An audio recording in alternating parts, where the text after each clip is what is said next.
almost never is what seems urgent. And what you're tired from, what I'm tired from, is all the urgency. Like it's Mm. whack-a-mole. I'm like, oh, I gotta get him in the right preschool. Literally had my husband Yes. stand outside all night to get in the air quote right preschool with the first kid. What? Like, what am I doing over here? And then, you got, is it public or is it private? Or is it, or we could get them in the right college? Are they in the right friend group? Did they make the select team? I mean, it's always these urgent moments. Mike and I laugh, my husband, Mike, we've been married 25 years, and we laugh about a story with our first child. And moment of silence, everybody, for our first children. How do they Yes. even make it? We No, just I don't know. overparent them so hard. Bless them.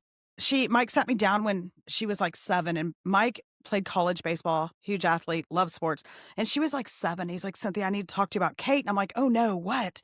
And he's like, she's playing on this neighborhood rec team, softball, and I just don't think it's good enough. I think we need to do select. And I was like, select? She's only 7. And he's like, Cynthia, the game is gonna pass her by.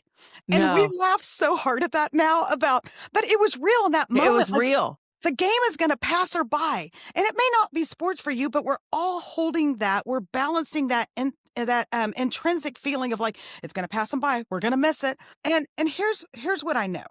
It may not be sports for y'all, but stay with me in sports for just a minute. My son, who just graduated from high school, he played baseball all the way through. He pitched in high school, and it was such a big deal, and I loved every bit of it. But right now, in this very moment, in this house on the second floor, is his glove sitting on a bookcase, getting a little dust on it. And it's sad, and I miss it and all the things. But here's the deal.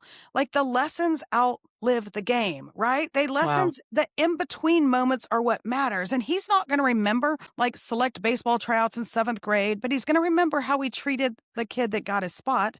And he's not going to Yeah. remember like that he wasn't the starting pitcher in the big district game, but he's going to remember that we talked a lot about humility and being a good teammate and respecting our coach even when we don't like the decisions. And so what I want us to remember is that these lessons outlive the game, and these in-between moments, what feels most urgent, well, really, it's typically not what's most eternal. And Yeah. so we tip the balance towards the eternal. And that doesn't mean like I'm not going to have my kids in sports then, or I'm not going to worry if they get Right. in college or whatever that is. No.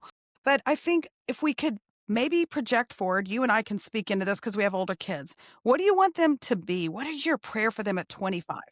And then Yeah. what are we doing now? What are we emphasizing? What are we focusing on to get us there? I want kids that are kind and compassionate. I want kids that have a heart for the marginalized. Well, then Yeah. what am I going to do now? What am I going to prioritize now? What am I going to switch up now in order to get us there? And so I would just say I miss that. I really prioritized, and I ran myself ragged after what seemed urgent.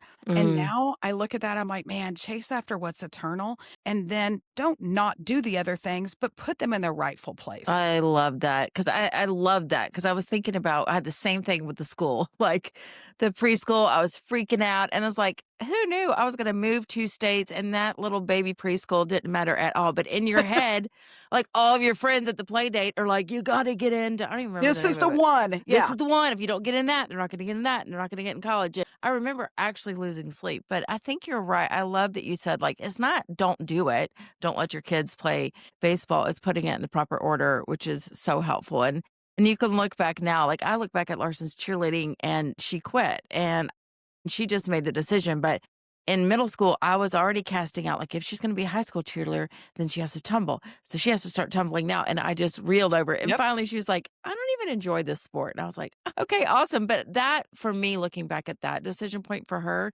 was her learning to make a decision and why she was making the decision. Like, not to be a quitter, but to say, like, this is actually not fun to me. And this is where I want to spend my time, that kind of thing. But I love So that, and good. I just wanna give freedom, I guess, grace, and maybe you felt that too, is like everyone is feeling that. Like, it's not that you're weird. Right. Most of culture and most of the moms around you are all talking about select and the things that won't matter in 20 years. So you're not a bad mom.